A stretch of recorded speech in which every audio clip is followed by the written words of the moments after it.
Oi, mulheres, tudo bom? Sejam muito bem-vindas a mais um episódio do Brunch das Amigas. Hoje eu tô com a Jéssica Zandoná. A Jéssica ela é médica ginecologista e obstetra pelo Hospital de Clínicas de Porto Alegre. Ela é professora da Universidade de Passo Fundo, na cadeira de Ginecologia e Obstetrícia. Também ela é membro da Associação das Disfunções Sexuais Femininas aqui do Brasil, né? E ela é pós-graduada em Sexologia Clínica. Isso aí. E hoje a gente tá aqui um pouquinho para conversar com vocês, então, sobre sexualidade feminina, sobre o processo de desenvolvimento da mulher, né, infância, adolescência, vida adulta, na menopausa, como é que as mulheres se enxergam e como que elas lidam com todos esses processos de desenvolvimento durante todas as fases da vida da mulher. Espero que vocês gostem. Muito bem, eu acho importante, Nath, a gente falar um pouquinho sobre que a construção da sexualidade do indivíduo, e aqui a gente está falando de mulheres, né, ela começa desde a infância. E a gente tem como hábito cultural de negligenciar um pouco essa questão da sexualidade infantil, de como as experiências que a gente passa lá quando criança, coisas que a gente passa, coisas que a gente vê, coisas que a gente escuta, que vão repercutir, né, na sexualidade lá da vida adulta, lá do climatério, e de grande forma vão repercutir de forma negativa. Né? Em virtude da falta de uma educação sexual, daquela conotação cultural negativa da sexualidade, de que falar sobre sexo com criança não é adequado, porque a gente vai estimular muito o início, né? Então, a sexualidade ela começa muito antes da gente propriamente exercê-la da forma que a gente acha que é exercer a sexualidade. Exatamente, porque é ali quando a gente está se desenvolvendo, né, se descobrindo, que começam às vezes algumas podas, né? Que no momento que a gente deveria aprender a se cuidar, né? A gente aprende a não se olhar, a não se conhecer, né? Aquela questão do tira a mão dali, ali é sujo, de não falar realmente o nome das partes íntimas da mulher, né? Falar vulva, falar vagina, criar apelidos pra isso, né? Isso acho que acaba bloqueando o processo de autoconhecimento de cada mulher, né? Não sei como que tu vê isso. Com certeza, né? Essa falta de educação sexual tanto em casa, né? Porque em casa a educação sexual ela é vista como algo punitivo, como algo negativo e feio. Então, quando se fala, é bem mais tarde, lá depois que a puberdade se estabeleceu, do ponto de vista de não pode engravidar e não pode pegar doença, né? Então, essa é a única conotação que a sexualidade ganha em casa em geral. Muito também pelos pais sentirem que se eles falam sobre sexualidade, eles estão estimulando que as meninas, que os filhos, né, enfim, pratiquem. Todo mundo vai praticar, isso faz parte e saúde sexual é pilar de qualidade de vida. Então, vai fazer parte em algum momento da vida. Inclusive, quando a gente fala em crianças, quando a gente não responde as perguntas das crianças e dos adolescentes sobre sexualidade, eles vão buscar as próprias respostas. E nem sempre essas respostas são boas e verdadeiras. Exatamente, porque o que mais tem é bobagem na internet, né? E também essa questão de se falar de tipo, por exemplo, só se leva a menina no ginecologista, por exemplo, que ela menstruou, tem que começar a tomar um anticoncepcional. Né, eu vejo muito isso. Tipo, agora eu tô trabalhando ali na unidade básica de saúde e é bem assim, as meninas menstruam, o ciclo não regula e as mães vêm dizendo, tem que começar a tomar anticoncepcional. Porque, né, não pode engravidar. Tipo, parece que a sexualidade da mulher é vista como o início da vida fértil da mulher, do período fértil, e daí depois que acaba o período fértil também não se fala mais sobre isso. E isso vem de uma herança cultural, né? Se a gente for analisar de centenas de anos atrás, o cuidado em saúde da mulher, ele era totalmente restrito ao período reprodutivo. Então, as mulheres frequentavam o médico para se prepararem para gestar. Né? Então, todo o estudo de ginecologia e saúde feminina era voltado para a questão de preparação para a maternidade. Isso né? é uma medicina bem materno-biologizante, assim, né? Exatamente. E aí e não se falava de doenças sexualmente transmissíveis, não se falava de prevenção, não se falava, não tinha camisinha, não tinha anticoncepcional, nada na época, né? E eu até lembro que teve o primeiro movimento feminino que se chama de empowerment feminino na saúde foi feito pelas mulheres porque elas começaram a reivindicar que a saúde fosse integral, né? Que parassem de olhar elas como seres reprodutores apenas, né? que elas também tinham desejos, que elas também tinham prazeres, né? E que elas deveriam se prevenir, se cuidar, se conhecer, estudar outras coisas do corpo da mulher, enfim, não só útero, vagina e ovário. Exatamente, com a função reprodutiva, né? E aí, se a gente for analisar também do ponto de vista histórico, há quanto tempo entrou a pílula anticoncepcional no mercado? São 50 anos? 1960, que eu 2023, eu não sou muito boa. 60, 61, né? A primeira pílula anticoncepcional. Foi uma revolução enorme, porque proporcionou, e se a gente for considerar 1960, é pouco tempo, É pouquinho. né? Proporcionou que as mulheres tivessem essa possibilidade de escolher quando iriam ter filhos, porque até então deixa na mão de Deus e vai, né? Escolher quando e se queriam ter filhos, a possibilidade de controlar a sua menstruação, seu sangramento, que muitas vezes era limitante do ponto de vista de atividades que elas tinham que fazer, ou até mesmo da dor, né? E muitas mulheres sofrem ou de sintomas pré-menstruais, e hoje a mulher ela tem esse direito de escolher se quer ou não quer menstruar, quando quero, se gosto, se não gosto, aquilo que fica melhor pra mim, né? E também do ponto de vista de inserção de mercado de trabalho, né? Sim. Porque no momento em que a mulher pode escolher quando ela gesta, ela consegue se inserir melhor no mercado de trabalho, ela se torna um indivíduo mais atrativo, né? Pra indústria, né? Pro mercado em si. Sim. Eu lembro que quando a pílula anticoncepcional foi lançada, teve um grande aumento do número de mulheres nas universidades também, né? Porque o que acontecia? As mulheres entravam na universidade e às vezes acabavam engravidando e aí elas tinham que sair, né? Então, tipo, aumentou muito o número de mulheres que conseguiram se formar e entrar no mercado de trabalho. Então, a pílula anticoncepcional, tipo, foi um grande feito para uma independência feminina, né? O papel de protagonista, Isso. né? Protagonista da sua história, protagonista de o que eu quero pra mim, qual é o caminho que eu quero seguir, né? Eu não tenho um caminho pré-definido que eu sou obrigada a seguir, né? Então eu acho que a pílula ela trouxe isso, porém a pílula foi um primeiro passo e um passo bem de formiguinha, né? Então se a gente for considerar hoje a quantidade de métodos contraceptivos que a gente tem, então a pílula ela foi o primeiro, mas hoje ela não é o único e inclusive não é o ideal para todo mundo. Né? Então hoje a gente tem a possibilidade de ter vários tipos de métodos contraceptivos que contemplam as necessidades de várias mulheres diferentes, como nós somos plurais diferentes, né? Cada uma com uma necessidade, com uma doença ou com uma demanda. E do ponto de vista de atendimento, de saúde feminina, a gente poder proporcionar essa orientação é muito importante.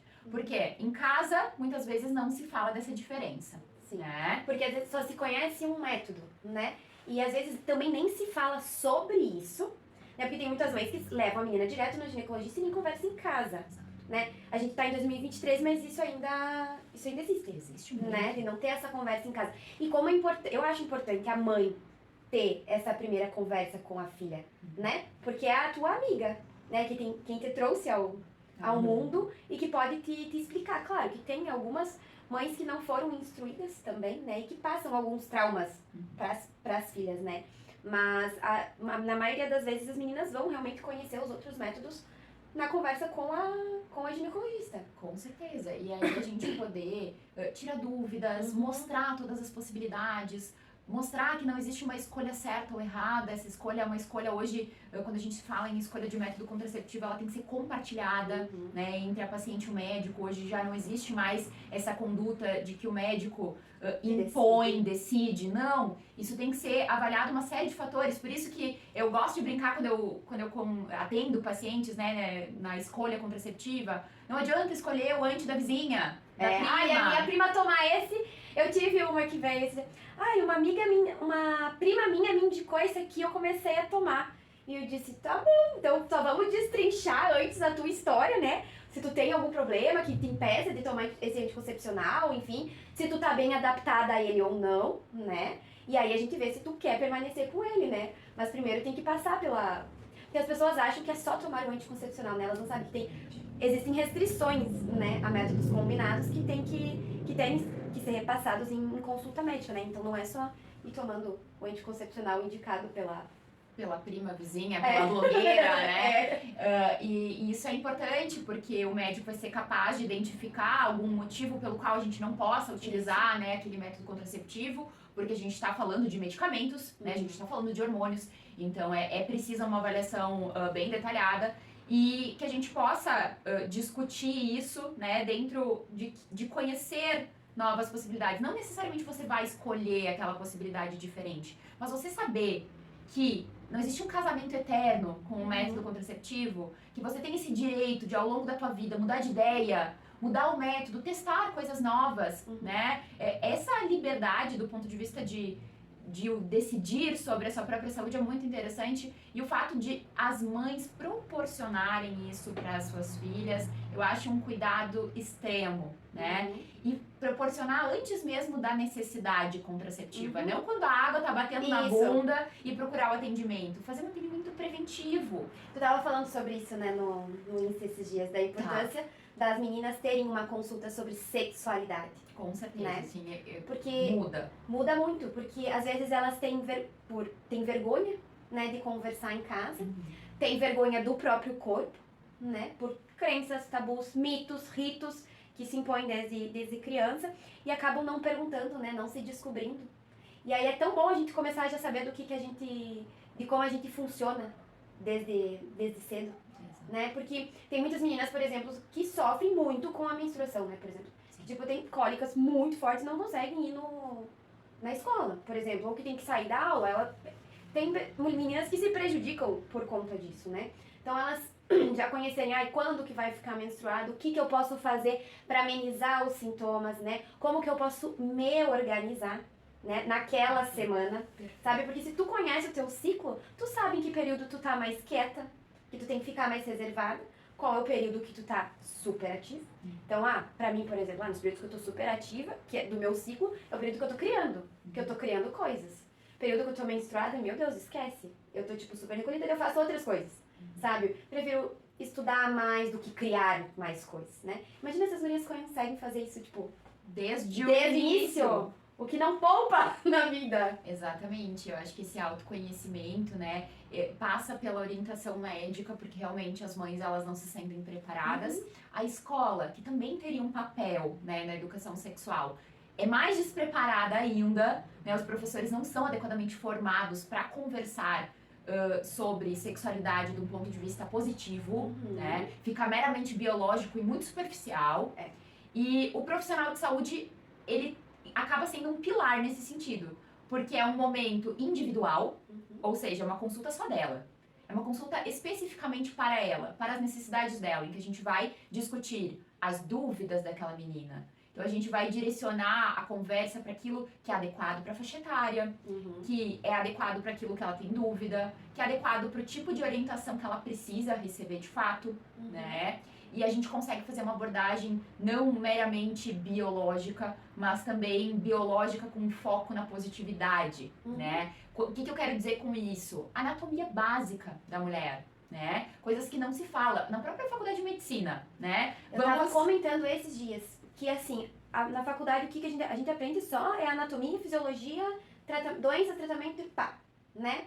Aí eu tava comentando com a minha psicóloga, nós numa conversa, e eu disse assim, nossa, imagina que bom que seria se a faculdade tivesse uma cadeira sobre sexualidade feminina, ou sexualidade humana, que seja humana, entendeu? Tava falando feminina porque eu tava... A gente é sensível a esse. Eu sou bem sensível a esse assunto, tá? E eu tava falando sobre sexualidade feminina com ela, né?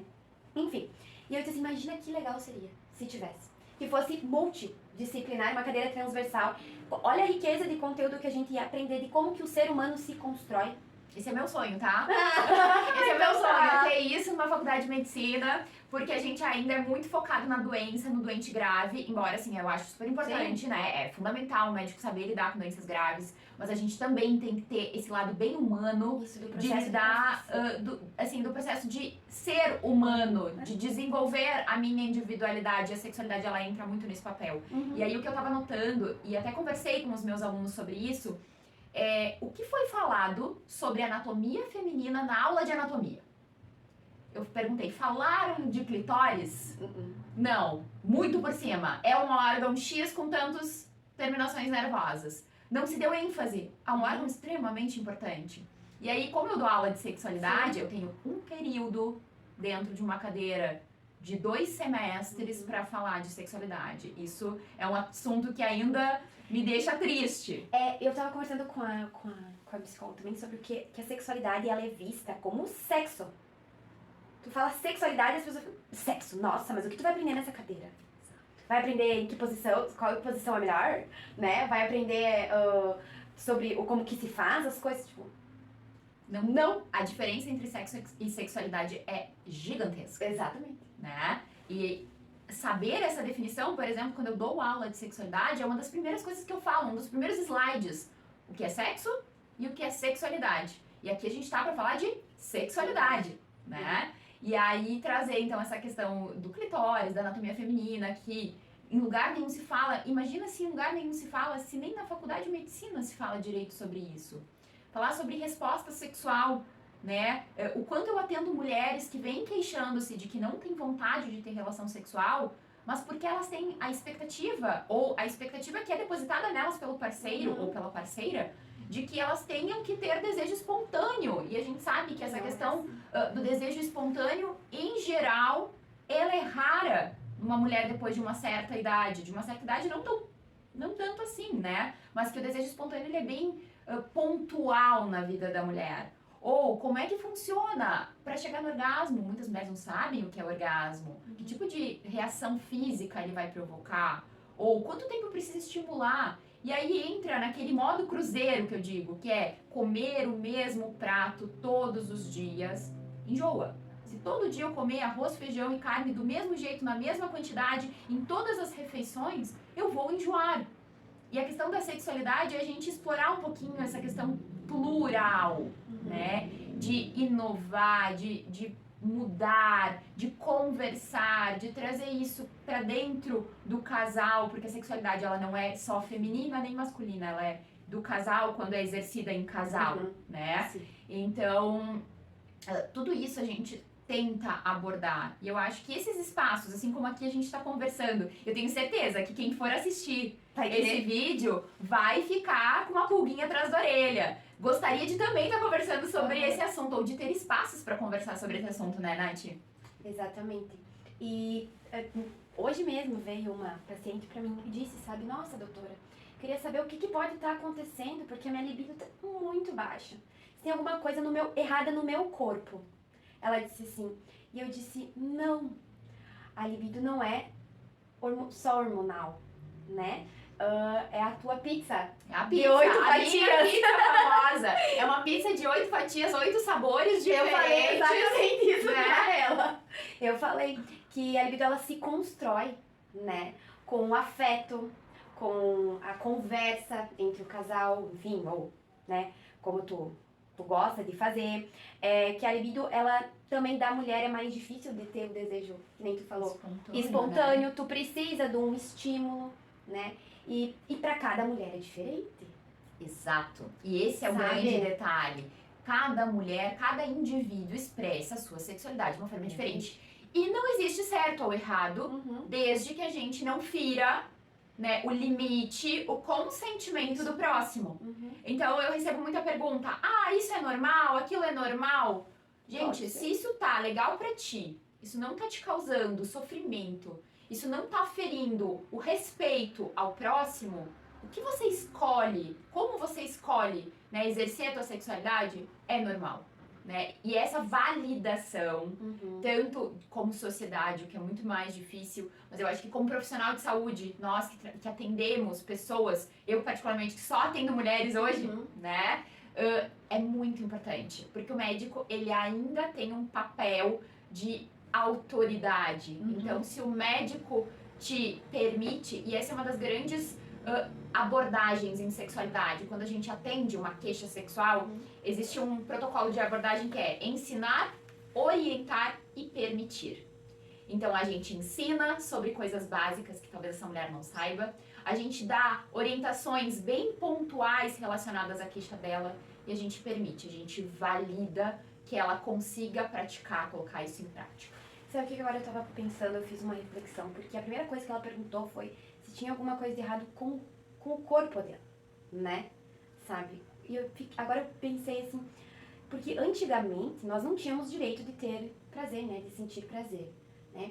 E às vezes nós somos até cobradas agora, né? De que nós temos que ter esse ímpeto, esse desejo o tempo inteiro, né? E a mulher, a gente tem uma sobrecarga muito grande de trabalho. Não tem mulher que trabalha em casa, trabalha fora, cuida do filho, cuida do marido, né? Então, às vezes, daí a mulher para e se olha assim, nossa, deve ter alguma coisa de errado comigo, né? Porque deve ser o meu corpo. Não, às vezes tu tá só sobrecarregada. E isso é muito comum, né? A mulher, ela é multitarefas. Uhum. Os homens têm mais dificuldade de exercer várias tarefas ao mesmo tempo. A mulher, ela centraliza o papel de mãe. A mulher, ela é uma profissional. Uhum. Ela tem a sua família, então ela tem a sua mãe, seus irmãos, Sim. seus pais. Ela é companheira, então ela tem um parceiro ou uma parceira que vive com ela e que ela tem que também colocar energia. Ela quer estudar, ela quer empreender, enfim. E aí energia e libido, na minha opinião, são a mesma coisa, né? Com certeza. Quando você coloca sua energia, ou seja, sua libido, em muitos lugares, o sexo fica de lado, porque historicamente, culturalmente, as mulheres elas não eram permitidas de ter prazer, elas só poderiam ter relação para reproduzir. E isso é o que acontece hoje, né? Exatamente, é a última coisa que se pensa. Né? A gente nunca coloca isso como o primeiro lugar. Não precisa ser o primeiro lugar, mas como uma prioridade. De importância. De importância, é né? verdade. Uhum. Porque até na conversa com a Grace, semana passada, ela falou muito do que as pessoas falavam que tu tem que, né? Que tu falou de uma mulher, ela até comentou, né, que diziam pra ela, eu tenho que engravidar, sabe? Ela tem que. E as mulheres têm muito disso, mulher tem que, né? E uma coisa muito importante que acho que as mulheres fazem ainda muitas vezes, não sei como é que tá, tu que trabalha mais, é aquela questão de agradar o outro. Ai, eu tava pensando exatamente nessa coisa. Eu acho que a gente tem uma transição de pensamento. Pode ser. Esse assunto é extremamente, assim... Porque tu falou de respeitar a individualidade, né? Então eu fiquei pensando de quantas não respeitam a sua individualidade pra agradar o parceiro, pra agradar a parceira, né? A maior frase que eu escuto quando uma mulher vem com queixa sexual é: mas tu sabe, né, doutora? Porque eu tenho que transar por causa do meu marido, pra agradar ele. E aí eu sempre respondo da seguinte questão: se tu tá procurando ajuda porque tu quer agradar ele, a gente começou errado. A primeira pessoa interessada nesta melhora é você. A gente tem que melhorar por você. Consequentemente, esta melhora vai afetar a tua parceria e vai ser positivo Pros dois. Mas tu tens que buscar melhorar pela tua qualidade de vida, pelo papel que a sexualidade tem na tua vida e que deveria ter. Se não tem, ele deveria ocupar um papel de maior importância, né? Então ainda essa cultura do eu transo pra agradar, né? Eu não gosto, mas assim, eu tenho que fazer meu papel de esposa. Isso, exato. E foi repassado isso, né? Isso é transgeracional. E às vezes eu fico pensando, nossa, a gente tá em 2023 e a gente ainda faz isso, sabe? E eu não sabia se era muito, tipo, Extremamente frequente. né? E como que se dá a volta nisso? Porque tem que desconstruir uma cultura que já tá enraizada nela, né? Porque ela cresceu dessa forma, né? Que ela não se permite ela sentir o prazer antes, né? Talvez ela nem saiba como que ela gosta desse de prazer. Porque né? ela não se deu o direito, ninguém... Talvez ninguém disse pra ela Exato. que ela tinha o direito. Exato. E aí também tem essa questão de delegar a condução da relação sexual ao homem, também cultural, né? Porque do ponto de vista que se a mulher toma a frente, se a mulher toma a iniciativa, se ela fala pra fazer alguma coisa diferente, muitas vezes vai ter uma recusa, um preconceito do homem, né? Do parceiro masculino em especial, Sim. isso, né? Por essa questão cultural de patriarcado, né? Enfim, que se fala muito hoje. E então essa coisa do delegar pro homem faz com que ele coloque o seu prazer como prioridade e não necessariamente como ele atinge o prazer, é como ela atinge o prazer. A gente sabe disso com dados, Sim. que realmente Diferente. é diferente para a maior parte dos casais, né? Em que a mulher chega muito mais ao orgasmo com estímulo clitoriano, seja ele direto ou não, e que o homem tem muito mais prazer em relação à penetração, né?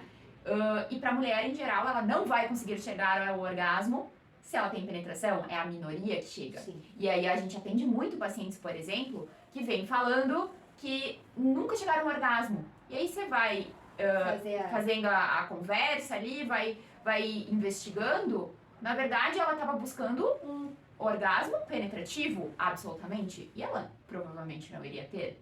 E ela nem validou essa possibilidade de tentar um orgasmo de outra forma, né? Então, a mulher se apropriar disso, acho que é um movimento muito interessante. A gente tem visto nos últimos anos, né, a rede social ganhar um papel bem importante nesse sentido, né, de falar um pouquinho mais sobre sexualidade, de falar um pouquinho mais sobre empoderamento do prazer feminino, né, do direito ao prazer. Então, de comprar vibrador, de se masturbar sem culpa, né? Embora isso seja um processo de desconstrução. Nem todo mundo vai conseguir fazer isso de uma forma natural, de primeira. Faz parte do processo. A gente Mas o legal é tu se permitir se experimentar. Exato. Né? Tu pode não saber o que fazer, mas vem da experimentação o descobrir. Isso. É que nem uma criança quando tá descobrindo coisas novas. Ela vai tentar isso, depois ela vai tentar aquilo e aí ela vai escolher o que é melhor. Escolher o que é melhor. É que nem quando ela vai brincar, abrir um brinquedo. Então ela tenta de um jeito, colocar a pecinha dentro do brinquedo. Tenta de um jeito, tenta do outro, não dá certo. Uma hora ela acha o encaixe perfeito. E na questão do prazer, é isso. Tu vai testar várias coisas. Não necessariamente você vai gostar de tudo. Mas você tem que estar aberta a testar. E no momento em que tu estiver aberta a testar, você vai estar mais suscetível a encontrar aquilo que te dá mais prazer, né? Exato. E uma coisa bem legal da gente falar também, que falou ali, às vezes as mulheres acham que o orgasmo é com penetração, né?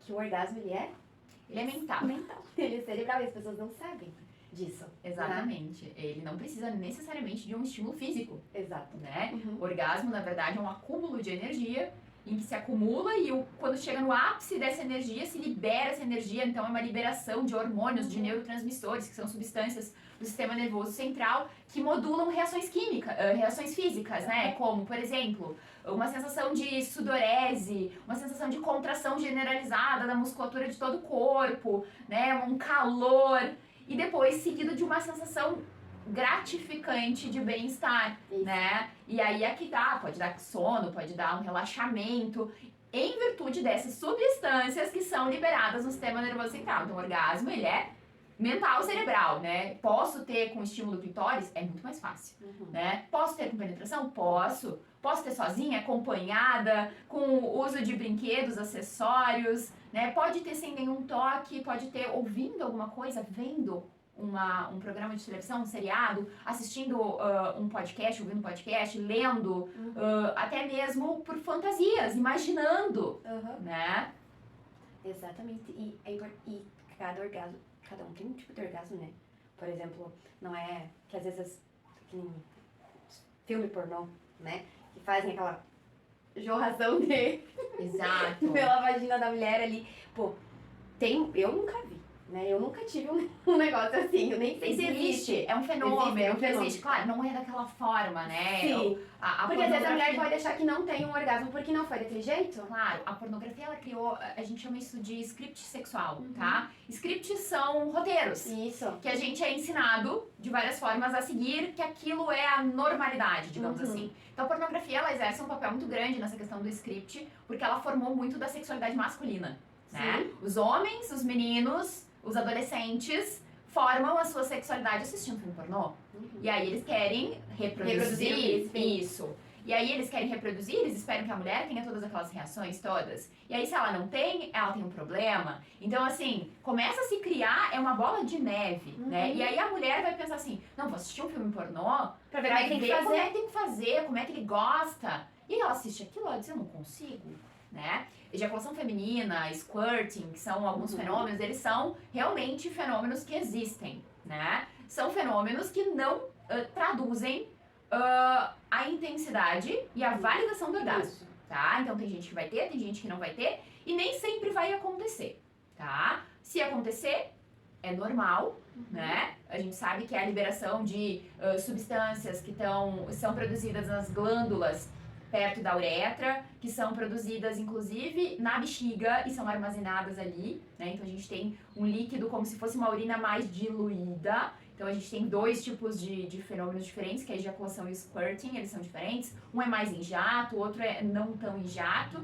né? Claro que existe a incontinência, tem mulheres que pegam urina na relação e isso não é normal, né? Mas a gente tem fenômenos de ejaculação, de liberação de secreções que são absolutamente normais, mas não necessários e não marcam um orgasmo melhor. Assim como a história do orgasmo múltiplo. A busca, né, pelo orgasmo múltiplo. Com essa questão da liberdade sexual também criou-se outros scripts. Que mulher sexualmente diferenciada é aquela mulher que tem orgasmos múltiplos. Isso também não é uma coisa comum. A gente não tem que ir na relação com essa obrigatoriedade. Se acontecer, ótimo, aproveita. Mas não vai acontecer se tu entrar na relação com esta obrigação. Exato, não ficar se cobrando, né?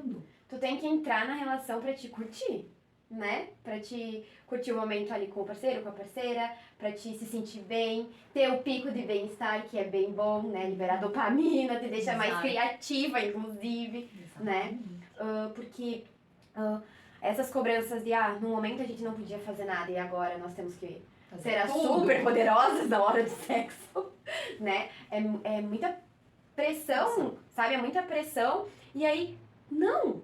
Curte a tua individualidade. E às vezes tu faz umas coisas que tu nem gosta. E essa pressão, ela cria também mulheres insatisfeitas do ponto de vista sexual. Então, ao mesmo tempo que a repressão de fazer criou, a pressão em ser a super mulher no sexo também cria mulheres insatisfeitas. Porque são mulheres que são funcionais, ou seja, do ponto de vista de função sexual, elas são normais, mas elas não se consideram normais. Elas acham que o desejo delas não é o suficiente, que o orgasmo delas não é o suficiente, e aí fica uma busca incessante por algo que não é também positivo, né? Essa eu não tinha parado pra pensar, assim, de que, tipo, a mulher sempre se cobra demais, né? Então, de se cobrar muito nessa questão até do sexo agora, tem que começar a se puxar. Tem que se puxar no sexo. Tem que botar energia nisso, tem que colocar isso como um papel de importância, tem. Mas cobrança demais em qualquer setor da vida não funciona. Exatamente, uma hora acaba explodindo, né? Acaba, como é que eu vou dizer? Degringolando tudo. É o burnout. O burnout, daqui a pouco tem o burnout do sexo feminino. Exatamente. Lembra mais alguma coisa? Tô pensando aqui se tem alguma reflexão importante pra gente falar. Acho que, falando um pouquinho de empoderamento, de papel da mulher, quando eu tava vindo pra cá, eu coloquei um podcast pra escutar, que era uma análise do filme da Barbie. Eu acho que a gente não pode não falar sobre isso, né? Daquele podcast Bom Dia Óbvios. Sim, da Marcela Tripé. Da Marcela, eu acho super legal esse podcast. Ele tem vários assuntos sensíveis para as mulheres, tem mais de 200 episódios, então assim, dá pra maratonar real.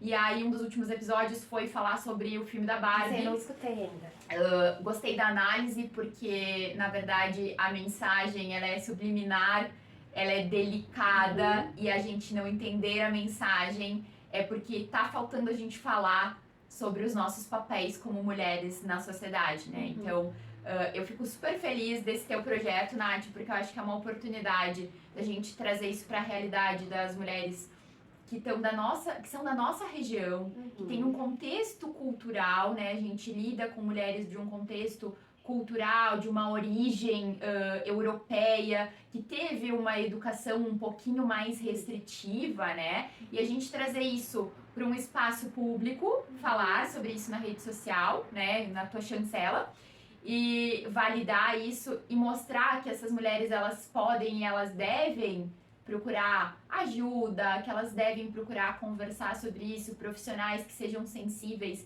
a esse assunto, muda vidas. Acho que muda vidas em papel de formiguinha, mas muda. Porque até o que eu gosto, assim, de pensar, né, que a gente foi separada por papéis, sabe? As mulheres, tem muitas mulheres que são separadas, assim, a mulher é mãe, dela é empresária, é dona de casa, e aí parece que ela tem que viver de acordo com cada papel, sabe? E os papéis não podem se misturar. Deus o livre. Então eu fico pensando assim, não, mas se tu é uma só, é uma cabeça, é um corpo, como é que tu separa? E por que tu tem que separar? Por que tu em casa tu é a mãe? No trabalho tu é a empresária, a funcionária, né? Tipo, não tem como fazer isso. E sempre foi exigido muito isso. E aí eu notei, assim, que às vezes a gente acabou perdendo um pouco do feminino, sabe? Como é que vai dizer? Da nossa delicadeza.